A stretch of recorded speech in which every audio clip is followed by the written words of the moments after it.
আমরা সবাই জানি ফিজিক্স এটা হচ্ছে ম্যাথমেটিক্সের অ্যাপ্লিকেশন।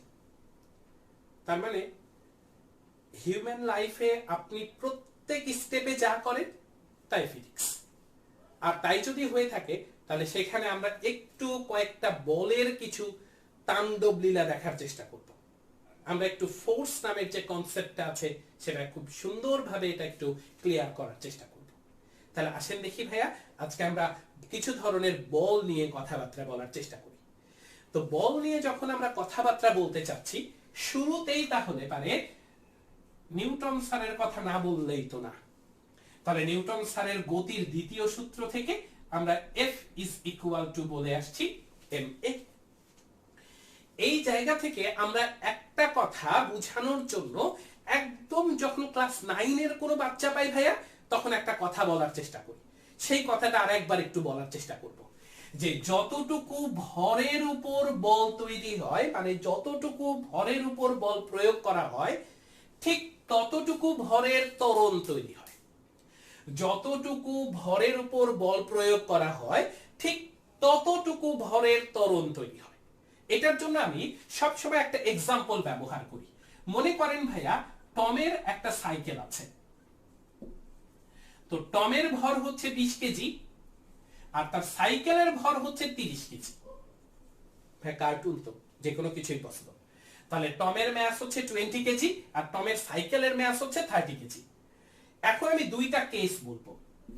এক নম্বর কেস হচ্ছে টম সাইকেলটাকে চালিয়ে, তার মানে সাইকেলটাকে সে চালাবে, সাইকেলটাকে চালায়ে এটার ত্বরণ তৈরি করে 2 মিটার পার সেকেন্ড স্কয়ার। আর আরেকটা হচ্ছে টম সাইকেল চালাতে পারে না, তাই টম সাইকেলটাকে ঠেলছে।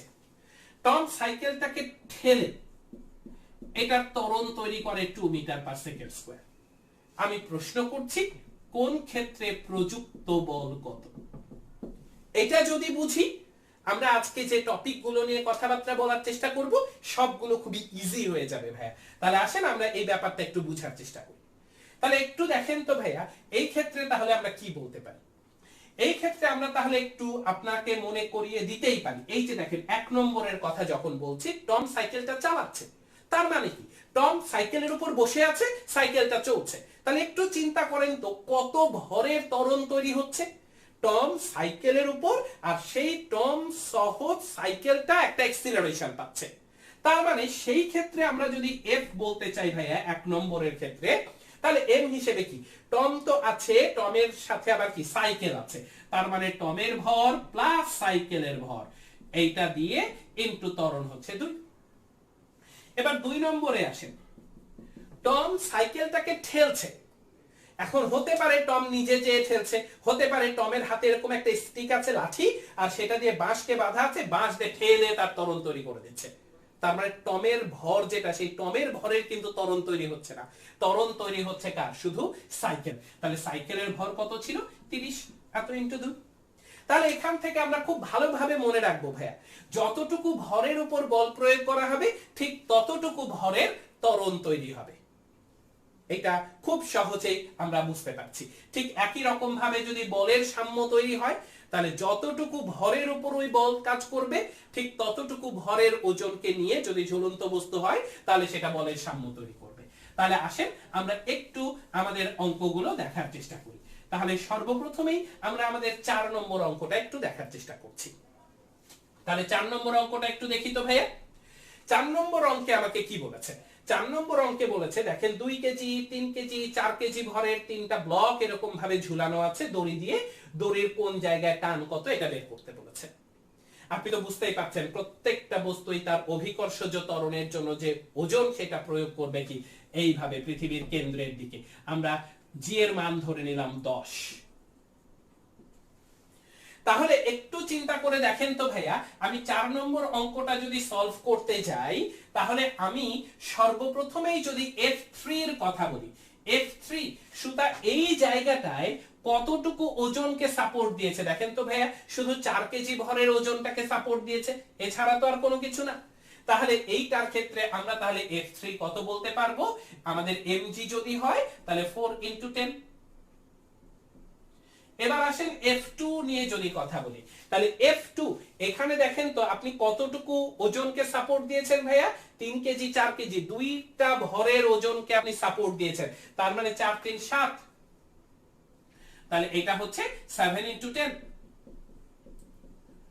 এরপরে যদি আমি আপনাকে F1 এর কথা বলি ভাইয়া, তাহলে এটা দিয়ে আপনি কতটুকুকে সাপোর্ট করেছেন দেখেন তো ভাইয়া? পুরো সবগুলো, তারপরে 3 2 5 5 4 9, তার মানে 9 × 10। তাহলে এই হয়ে গেল আপনার 4 নম্বরের গল্প। এবার আসেন আমরা 3 নম্বর নিয়ে কথাবার্তা বলি। তাহলে 3 নম্বরের ক্ষেত্রে আমরা যদি আপনাকে একটু মনে করিয়ে দিতে চাই, তাহলে সেটা কি হয় সেটা একটু দেখার চেষ্টা করেন ভাইয়া। এটা খুবই খুবই মজার একটা জায়গা, এটা একটু দেখার চেষ্টা করছি ভাই। দেখেন এই যে জায়গাগুলো দেখছেন এগুলো সবগুলো ফ্রিকশনলেস, এখানে কোনো ফ্রিকশন নেই। আমরা যখন ফ্রিকশন ইন্ট্রোডিউস করব তখন অঙ্কগুলো আরেকটা হবে। তাহলে ফ্রিকশন যদি না থাকে, তার মানে এখান থেকে বোঝা যাচ্ছে সবগুলো বস্তু একই পরিমাণ ত্বরণে মুভ করবে। তাহলে একই পরিমাণ ত্বরণে যদি মুভ করে যায়, যেহেতু কোনো ফ্রিকশন নাই ভাইয়া, এগুলো দেখেন রেল লাইনের বগির মতো, একটা বগি আরেকটা বগিকে টানছে, আরেকটা বগি আরেকটা বগিকে টানছে, এরকম ভাবে টানতেছে।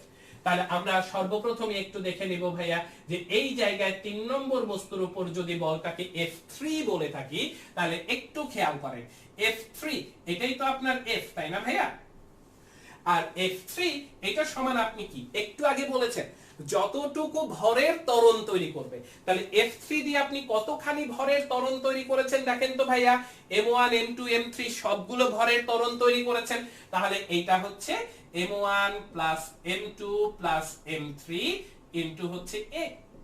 তাহলে এইখান থেকে যে সাধারণ ত্বরণটা পাওয়া গেল, এইটা হচ্ছে F divided by M1 M2 M3।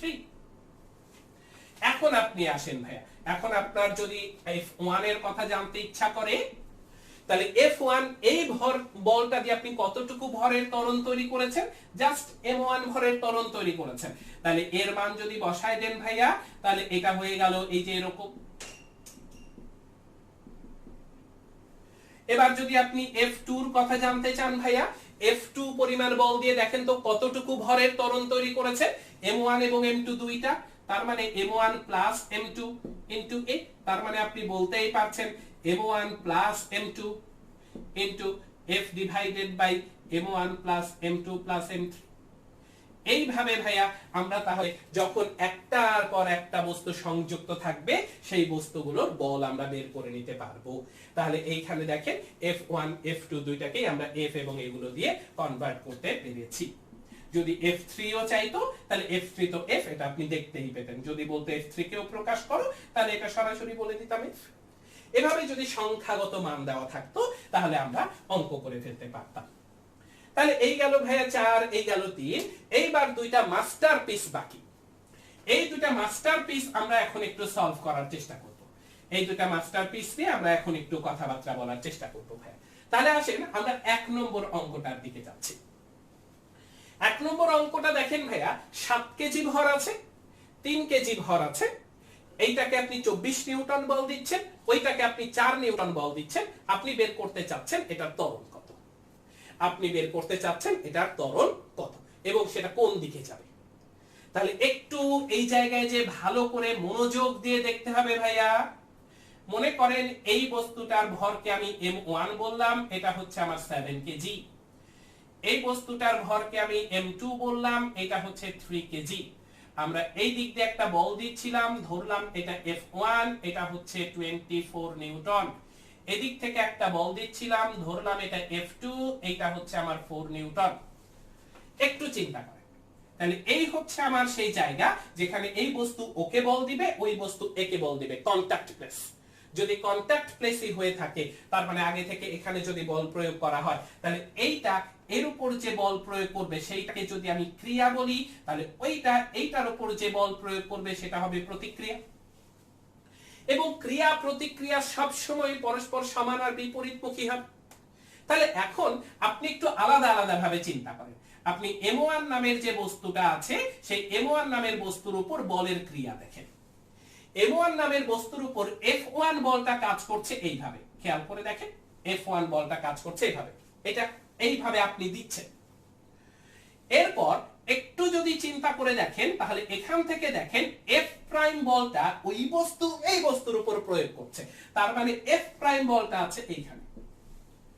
ঠিক একই রকম ভাবে আপনি যদি M2 নামের বস্তুটাকে দেখেন ভাইয়া, এই M2 বস্তুটার ক্ষেত্রে F2 নামের বল এইভাবে কাজ করছে, তার মানে এইটা হচ্ছে F2, আর এই বস্তুটা তাকে F পরিমাণ বল এইভাবে প্রয়োগ করছে।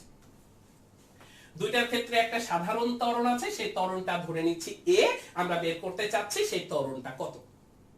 তাহলে একটু দেখেন তো ভাইয়া, এই জায়গাটায় যদি আমরা এখন আসি তাহলে সেই জায়গাটা আপনাকে কি বলা হতে পারে।